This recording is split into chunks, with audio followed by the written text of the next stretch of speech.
All right. Hello, everybody. It's a pleasure to have you listening again. For some of you, you'll be watching this. And for those who are watching, you are going to have yourself a nice treat because you can see the person I'm talking to today and I addressed alike for a very, very good reason. Welcome to the show, sir. Welcome to Musings and Music. We are going on Vosaworld Radio. I'd ask you to kindly introduce yourself. Who are you? Who are our listeners and viewers watching or listening to today? Well, basically, thank you for inviting me to this show. It was a big pleasure and an honor to hear. When you called me and said I should come here and share my story. So basically, I wear so many hats. So I'll basically try to be as brief as possible. I'm a Mm-hmm. parent, a dad of three lovely girls, Oh. a husband. I've been Mm-hmm. married for 10 years, and I basically my day job, which I call my day hustle. I work for Wells Fargo as a risk manager, Uh-huh. but I have a bunch of other things that I do on the side. So basically, I run marathons to raise money for causes that I really love. I'm really passionate about. So Mm-hmm. far, 15 in number and in Wow. continents. And I'm a gardener, very passionate gardener. I grow Carolina Reapers, peppers, and I have a side business which we sell the hottest peppers in the world in ground format. And overall, I have been running a nonprofit which I started as a class project during my MBA, my MBA classes, which we have been doing that for 15 to 16 years, and we have Wow. impacted the lives of about 20,000 kids in Cameroon. And we'll talk. I hope we'll be able to touch more on that.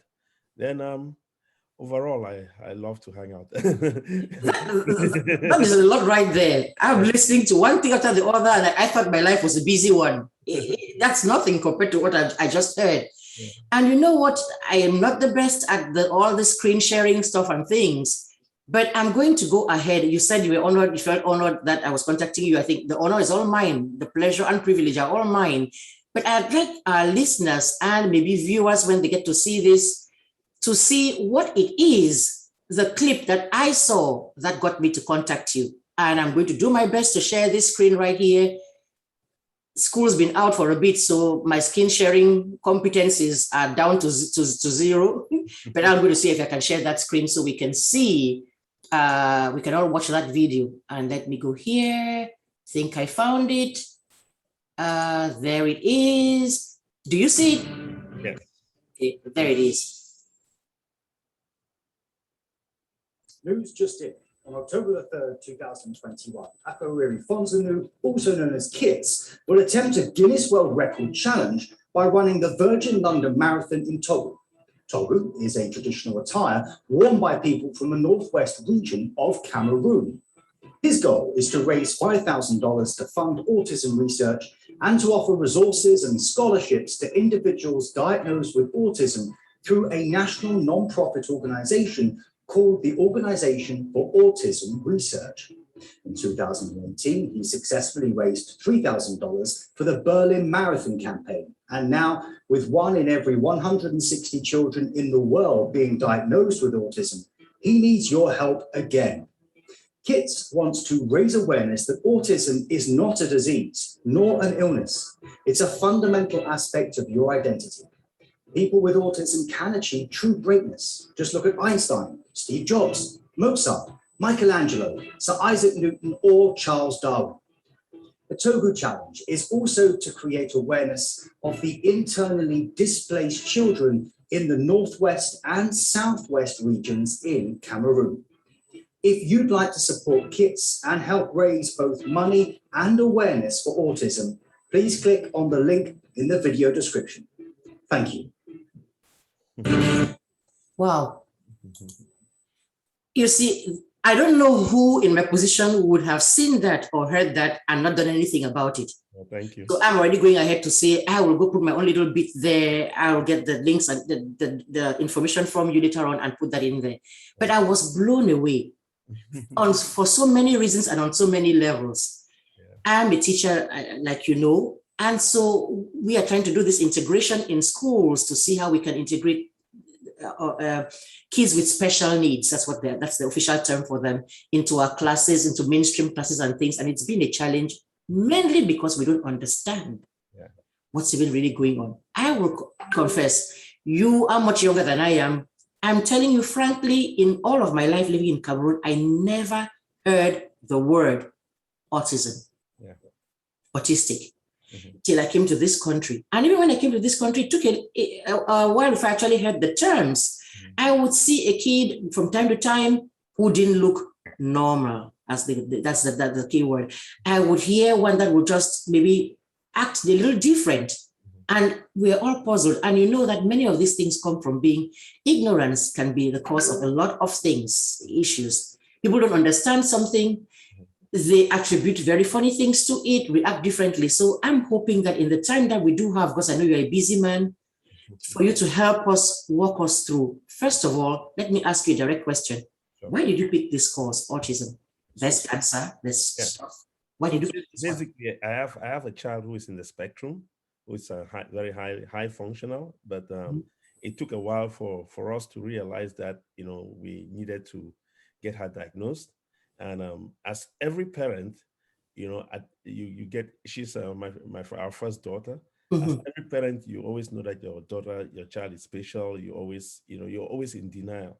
But at the end of the day, we sat after consulting with all the different doctors and even with the school that we sent her to, we ended up realizing that, you know, there was something special about her. So from there, we did the diagnosis. So basically, that's what triggered me to get into this. Yes. So if you don't mind, what is it you saw that made you say, maybe there's something special here? Let's go do this check, so that other parents who are listening, who may be in denial too, because it's just natural to be that way, would have an idea. So basically, ours was a little bit, I'll call it easier in the sense that her speech was delayed. Okay. You know, so at a certain age, I think at 4, she was nonverbal. And eventually we got to realize that when we had a lot of people at home, she would basically run away. So we have had 2 instances where cops actually picked her, you know, took her and brought her back home. So basically we started, you know, initially I thought it was she was just being stubborn. Right. Eventually, I just realized that, you know, first of all, when you have a crowd of people coming to the house, you have to sit and talk to her, set expectations. You know, it's very good when it comes to when you set expectations. Like I always say, every child in the spectrum has a special way of communicating. You have to understand how to communicate to that child. Right. You know, one of the difficulties that we used to have is we parents in the diaspora, we translate pidgin to English, and it's very flat. You know, it will say, for example, I might use pidgin, go take that thing from top table. You have to be very specific. Go take the pen of water, right? Very specific.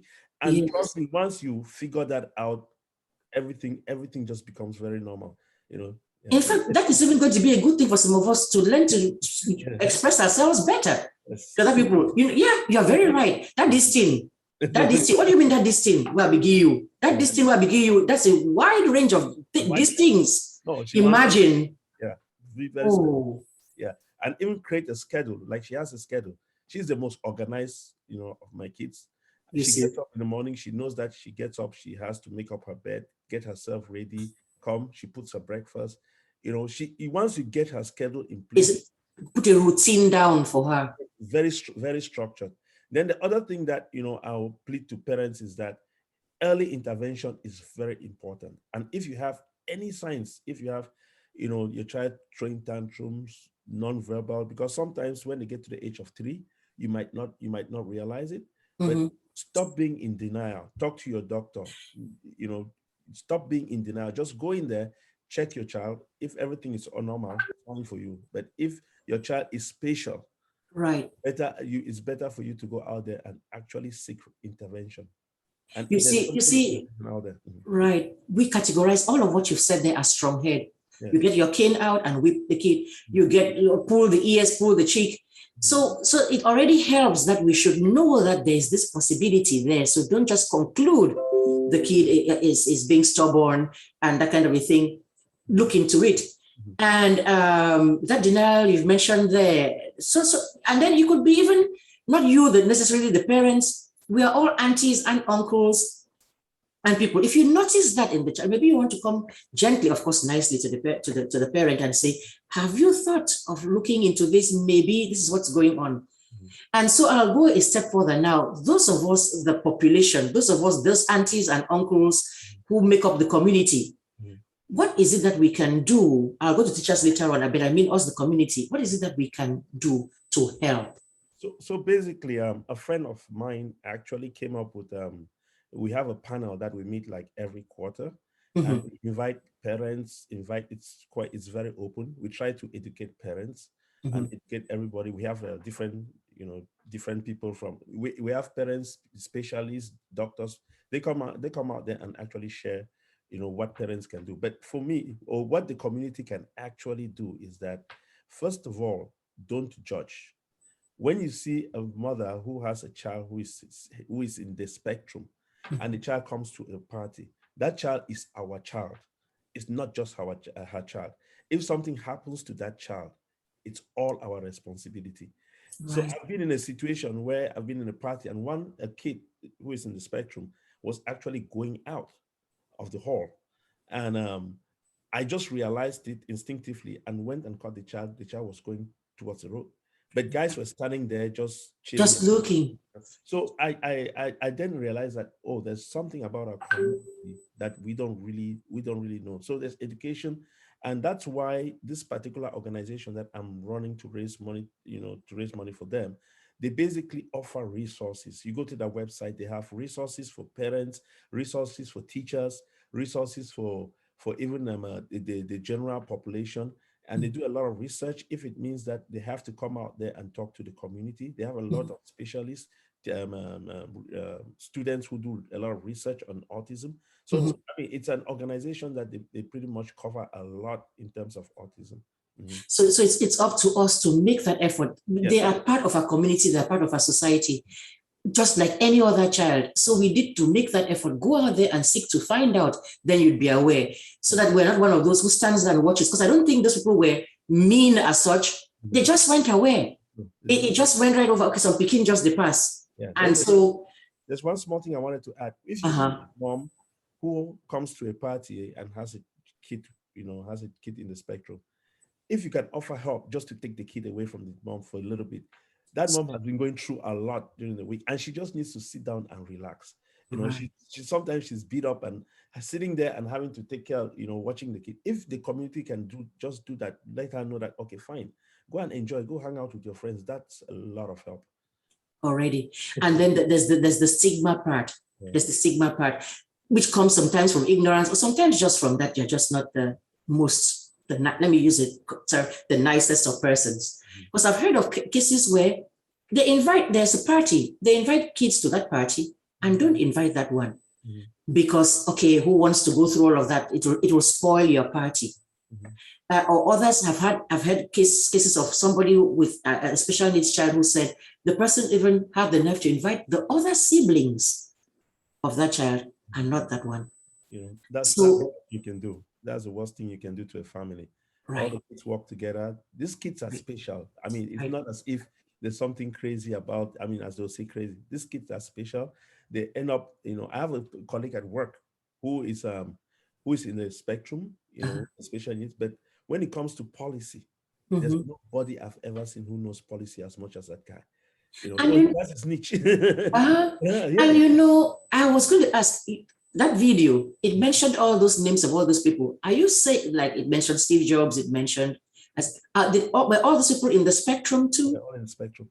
You see? Yes, they're all in the spectrum. Look at, if they had not been nurtured, if they had not been educated and taken to be people with potential. In fact, look at that list of names. It sounds even more like they are the ones that are far more special and capable of achieving something than the rest of us who consider ourselves normal. We probably are really normal, average, mediocre, while they are the ones who are special. Yeah, they are. Yeah. So we should start looking at it as it being a wonderful thing that God has chosen. It's a gift.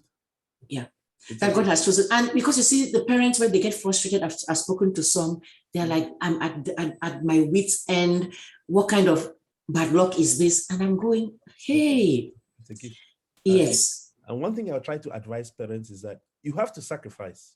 You know, for example, my daughter, she went to a public school and intervention, but we ended up realizing that the intervention was not good enough, because what they did was that they carried everybody, those that were low function on the low functioning end and the high functioning end, they crammed them all together because the school did not have enough resources. Right. So she was copying a lot of bad habits, you know, from the low functioning kids, because we knew for a fact that her issue started with speech. So now we had to look for a school that is a speech stimulation school. Correct. It's not cheap. It would not be. It's not cheap, but you know, either you decide to go around and drive your Mercedes and wear your expensive shoes and, you know, have a kid, you have a child that you're not helping who will be a burden for the rest of your life, or you basically sacrifice those things. And, you know, it was a tough decision, but I know we needed to. You know, I can imagine, but you do what you need to do. You see, that's the thing about parenting. It is not supposed to be just hatching children, and then you just be, even mother bird knows that she has to provide for her children.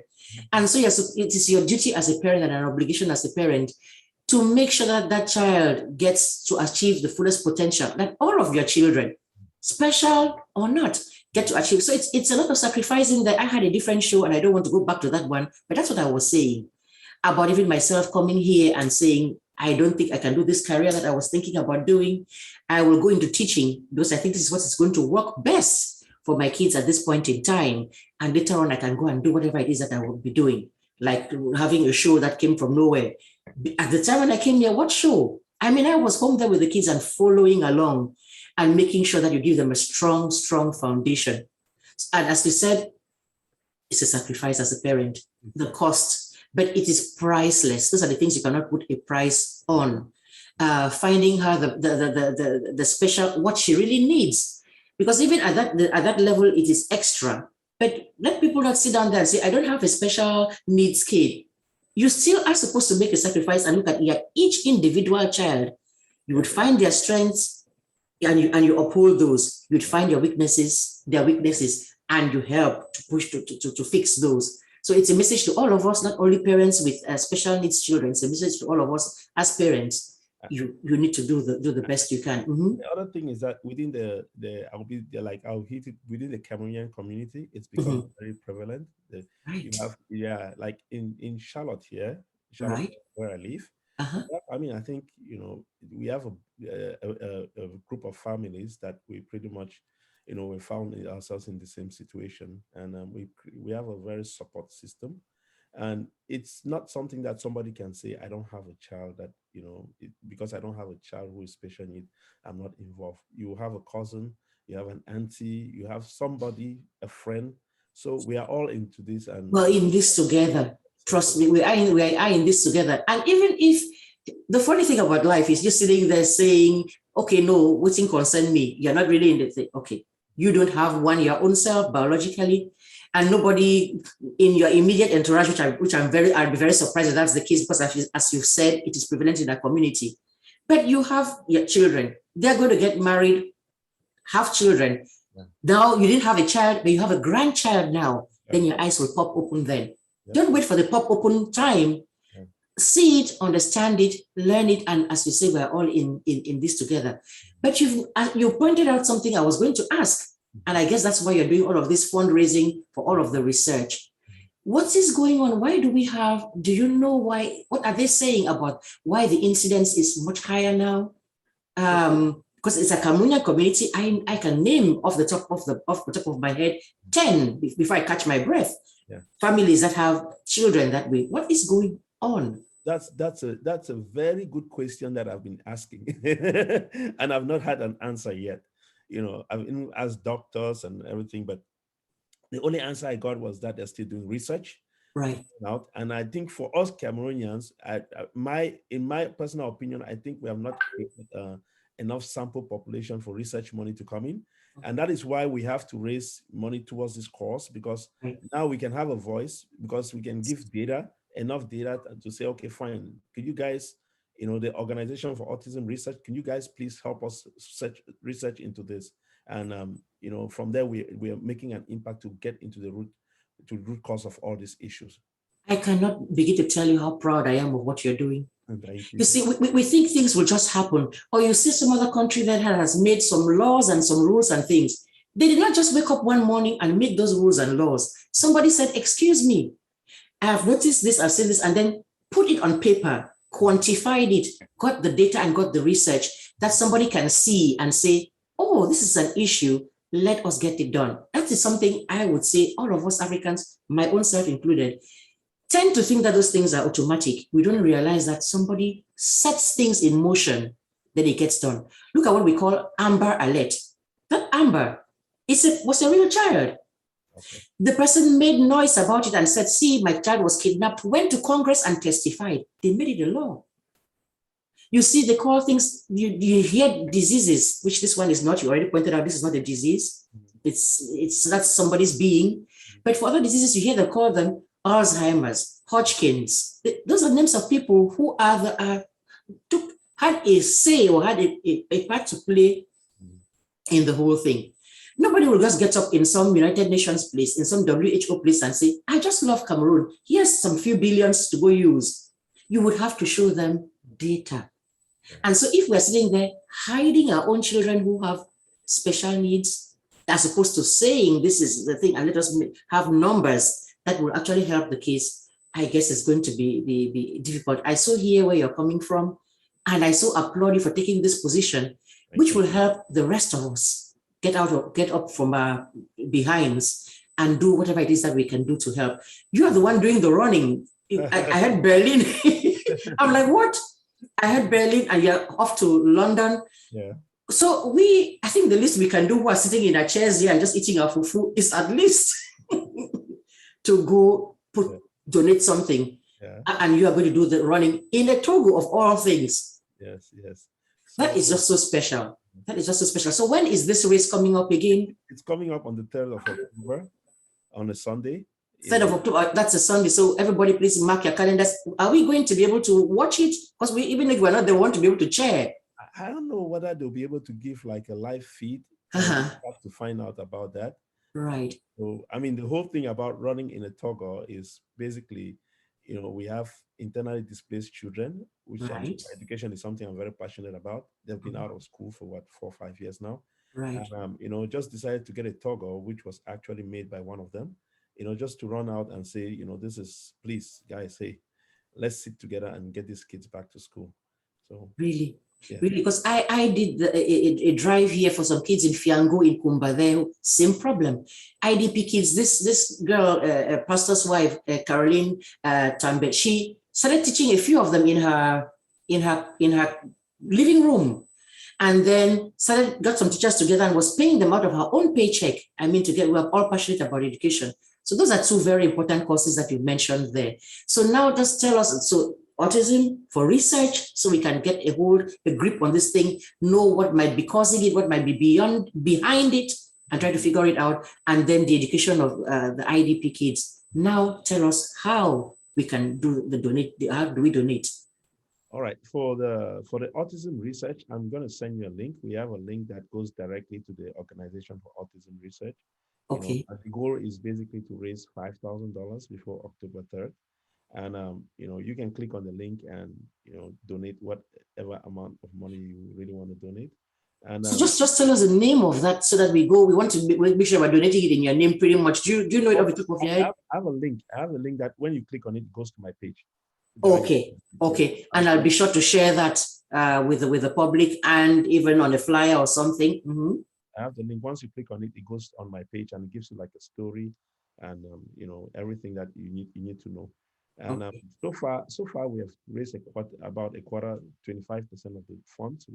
We're trying. So we have to try and get you there before that October 3rd. We have to try and get you there by that time. And I'll do the best I can to circulate it so we can all just chip in. No amount is too small. It's too small. No amount. Yes. What else were you going to add? Because I know you have a busy schedule and I know you're supposed to be somewhere like in the next 10 minutes or something. So what else do you have to add or say? Okay, so basically, I mean, overall, I'd just like to lead to people that, first of all, please, when this thing, we're all in it together, when it comes to don't refer to a child that the child is autistic. They have found out that that word is I mean, it's not the Derogatory. derogatory. It's not the best word to use. Oh, I It's didn't know. special needs. Special needs. Okay, Special I've just been saying because I've been saying special needs because I am in a school and I've heard it. I didn't realize that it's not even the thing to say as autistic. Okay. Yeah. You don't. Then you use like words like retarded and all of, but you don't use those. That is a no-no. Yeah. So basically, let's just put hands together. It's something that is hitting our community really hard, and you cannot ignore it. And in any way you can, I mean, we always have like panels, meetings that we meet in a panel and talk about it. And you hear worst case. Can you tell us just one? I don't want to interrupt, but I don't want to forget that too, because I'm saying people should get educated. They can go anywhere and look. But can you tell us just one such forum where somebody can really go who wants to know, or who even has a kid that needs the special needs, where they can go? What are their resources? What we should do? For Cameroonians in particular, we have a Facebook page. Okay. Cameroonian special needs. I still have to make sure. We have a Facebook page. I think I'll send it to you. I'll add it to the thing. Yes. Then on that page, we usually have flyers that we post on when we're going to be meeting and everything.